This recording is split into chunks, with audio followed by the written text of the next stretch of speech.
I guess the question is, when is Bill going to finally snap? Like, when is he going to finally tell these people to just simply F off? However, as I have said several times when talking about Bill Maher, it does not matter what the situation is or what's going to happen. He's probably not going to change. However, this right here does appear to be at least a bit of a, well, step forward. As you know, 12 days ago, I had dinner with President Trump, a dinner that was set up by my friend Kid Rock, because we share a belief that there's got to be something better than hurling insults from 3,000 miles away. And let me first say that to all the people who treated this like it was some kind of summit meeting, you're ridiculous. Like I was going to sign a treaty or something. I have no power. I'm a fucking comedian, and he's the most powerful leader in the world. I'm not the leader of anything, except maybe a contingent of centrist-minded people who think there's got to be a better way of running this country than hating each other every minute. So, thank you.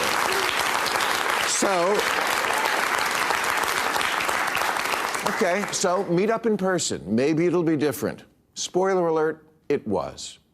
First good sign, before I left for the Capitol, I had my staff collect and print out this list of almost 60 different insulting epithets that the president has said about me. Things like stupid, dummy, lowlife dummy, sleazebag, sick, sad, stone cold crazy. Really a dumb guy, fired like a dog, his show is dead. There's 60. I brought this to the White House because I wanted him to sign it. Which he did. Guys, you saw Bill Maher in the thumbnail. You saw what you guys saw right there, which of course I had to put a header over because it's HBO. Some of this I think I could actually get away with not putting a header over because of the text, which I did get from, I think it was Alpha Fox, no, Vigilant Fox. Go follow this guy on Twitter, Vigilant Fox. And yeah, so Bill Maher, he went to go see Trump the other day. It was a meeting that was facilitated by Kid Rock, and of course he got to meet the man, talk to the man, sit down with the man, you know, all the type of stuff that you would normally do if you go to somebody's house. You're his guest, of course, Trump, of course, being inside the White House. It kind of shocks me that he chose the White House rather than Mar-a-Lago, but at the same time, though, if you really sit down and think about it, maybe it should not shock you because Mar-a-Lago is the personal residence, and of course, the White House is where Donald Trump works at.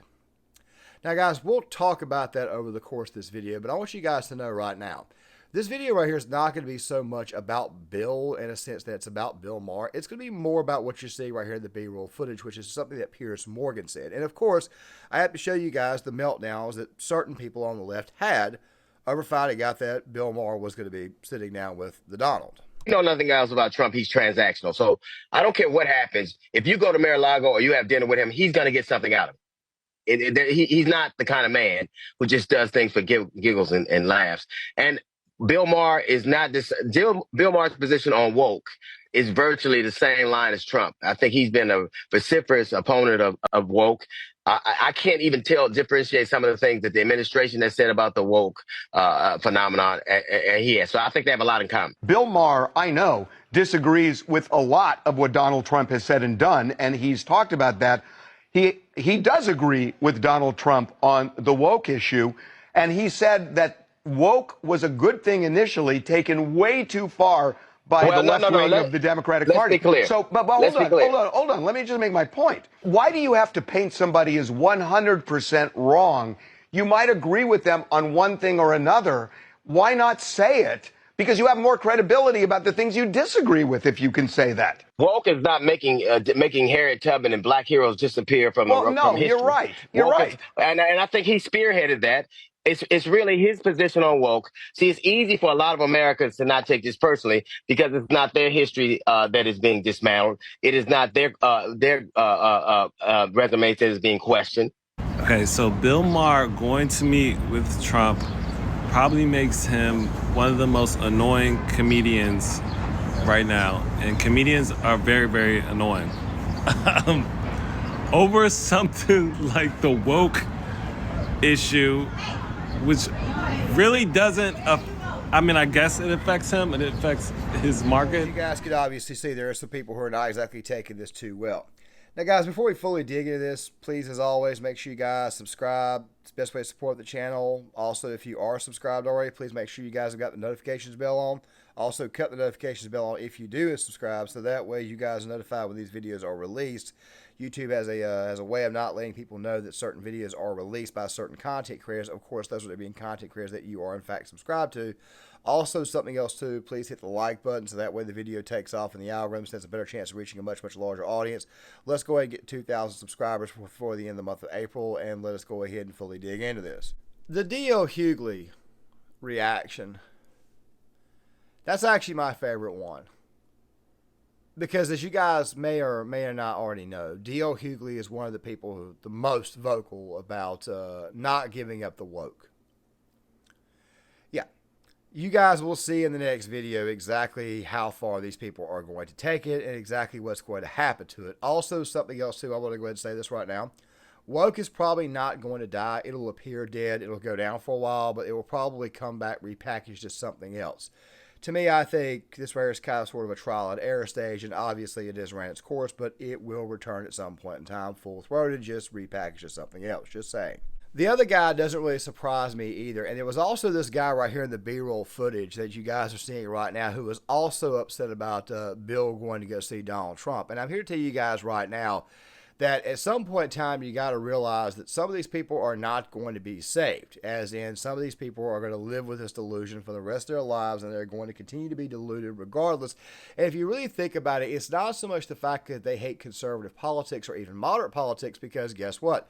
Donald Trump is not really and truly that conservative. He really is not. He ran for president as a Republican, won the presidency as a Republican twice, but he himself is really not that conservative. He's become a little bit more socially conservative, and he's always been somewhat economically moderate. He was a New York businessman for a very long time, and of course, those policies today would be, in fact, considered right-wing, and of course, here we are.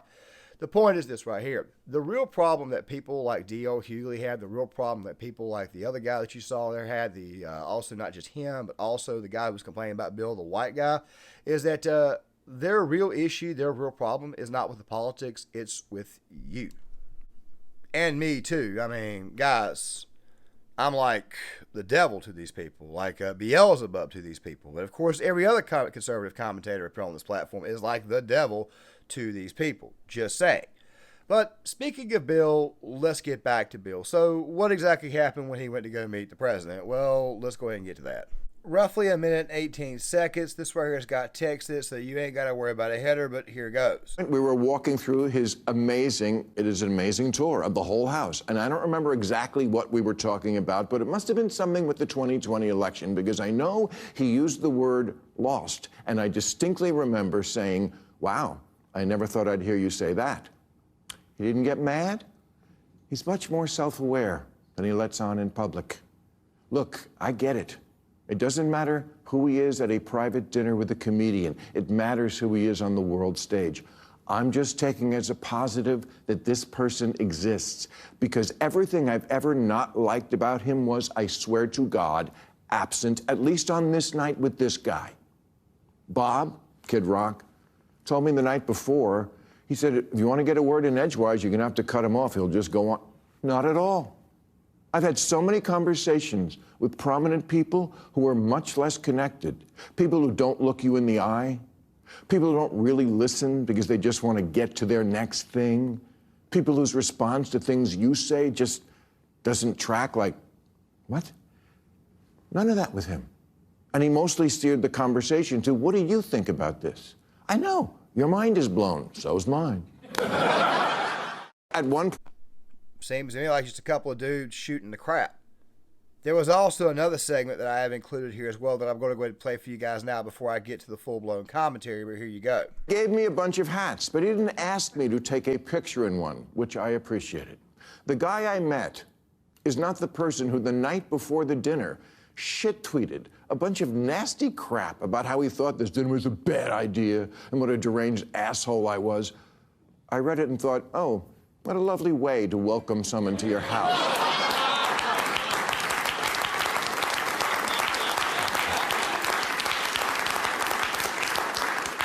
But when I got there, that guy wasn't living there. Now, does Trump want respect? Of course, who doesn't? My friend said to me, "What are you going to wear to the White House?" I said, "I don't know, but I'm not going to dress like Zelensky, I'll tell you that." Exactly. Now, guys, I heard a lot of people talking about Trump and Zelensky and how it was that Zelensky was dressed, and a lot of people were giving him hell about not being dressed a certain way. This is just how I feel. As somebody who actually was in the military and has been in the field, I understand why Zelensky might not would want to wear a suit, but at the same time, though, you could have at least worn a nice coat or something like that to kind of cover that up. You know what I'm saying? I'm not saying that you were not properly dressed, but if you're coming to get a, how do I say it? You're coming to actually like negotiate something, then yeah. It also probably does not help for Zelensky at this moment in time to be demanding that the president of the United States go to your home country and see for himself, especially at this point in time, given the fact that Trump has already survived a couple of assassination attempts. And also to go on top of that, let us go ahead and be honest, Ukraine, they want this war to continue. And of course, to go on top of that, Russia is not going to stop until either A, they run out of men, or B, Ukraine absolutely fully yields.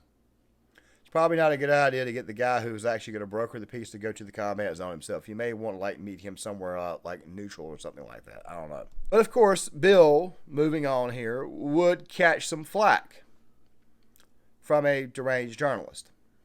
Now, guys, there is a header over this right here. It's roughly 1 minute and 23 seconds. I will let it play all the way through, but I want you guys to listen at the very, very end to see how Bill responds to this guy, because it's really not so much what he says to him, it's more or less how he says it. But here you go.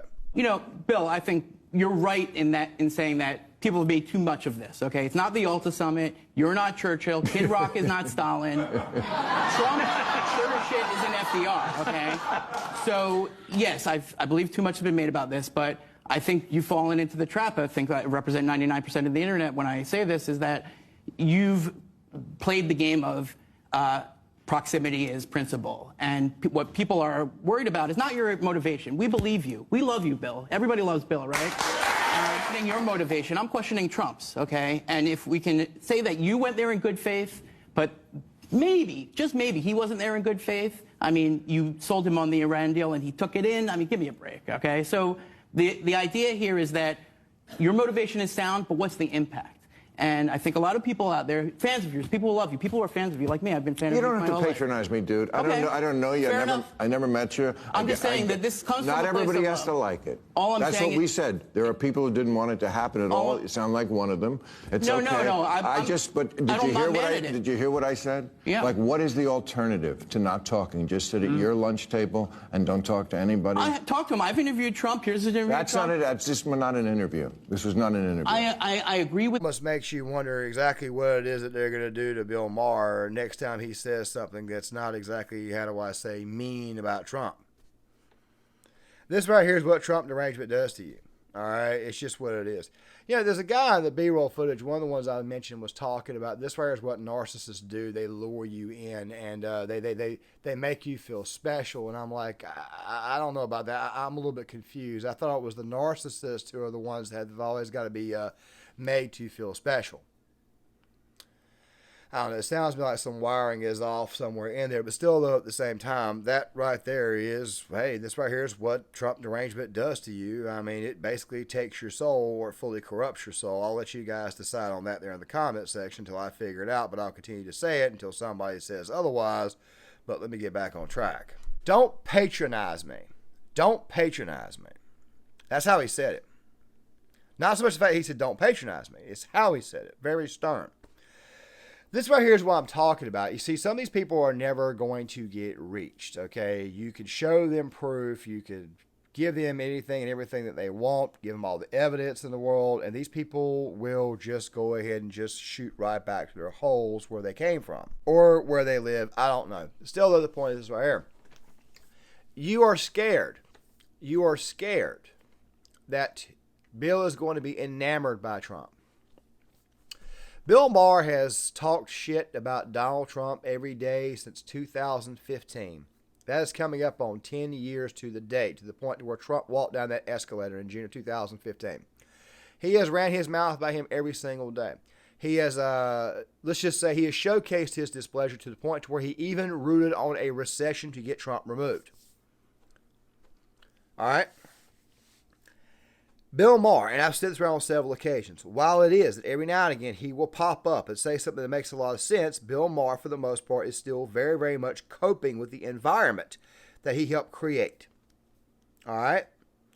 But the question then becomes, well, what happens when even some of the people who are closest to him start to turn on him? Will that change Bill Maher's mind? Well, I'm here to tell you guys right now, it probably will not. But I did say at the very, very beginning that the thing I really wanted to discuss in this video was what Piers Morgan said, which, by the way, kind of puts a bow on top of everything that you guys just saw. So let me go ahead and play this right here. Of course, there is a header on top of this one right here, but just listen to what Piers has to say. On social media for 5 minutes now, you just have these tribal fury raging all day long. Everyone's got to be implacably there, implacably here. And actually, most Americans and most Brits, they're not like that. So there's this screaming going on between these tribes and actually walking across, across that line, sitting down, having dinner, having a laugh, having a chat, and then the idea that Bill Maher is now going to stop criticizing Donald Trump with him is preposterous. I didn't do it before. I didn't do it in the monologue. I didn't do it with Steve Bannon. And the fact that you began your little rant with the internet, that tells me everything. You take your cues from the internet. Piers, I hate to tell you this, but it was the left and the radical left who ruined the possibility of discourse. And also, to go on top of that, you kind of played a role yourself, but we're going to forgive you because of your, past couple of years. I don't fully agree with everything that Piers said there. And also, to go on top of that, I think that Piers is somewhat responsible, too, for the current discourse that we have. But Piers Morgan at least woke up and left it a lot earlier. Piers is not as bad as he once was at one point in time. I will give Piers credit, even though I still believe that he is very, very much a redcoat. Still, though, the point is this right here. He's correct. The discourse has been ruined. However, I want to go ahead and tell you guys the reason why it was I chose to wait to the very, very end, because, of course, it helps make the point that I'm about to make now. The discourse in this country has been ruined by the far left, the leftists, the crazies. Liberals, classical liberals, got hijacked by them. Now, granted, the classical liberals helped create the woke crazies, mostly because they never put these people in their place, because, believe it or not, if you discipline somebody at a very, very young age, their moral system actually begins to develop. They actually begin to start having, they start to feel bad about things that they've done. They start to develop a conscience. They start to develop an actual, honest-to-God sense of right and wrong that they actually stick to. And nowadays, of course, we do not have this. And it's mostly due to leaving classical liberals to their own devices. And, of course, the woke is, in fact, a result of that. Bill is one of the classical liberal types that, of course, allowed this type of stuff to fester and, of course, has become what it is. Which kind of goes back to the whole question, will these people make Bill Maher change and run to the right? Well, I'm here to tell you guys right now, Bill Maher's not going to change. He's going to remain who the hell he is until the day he dies.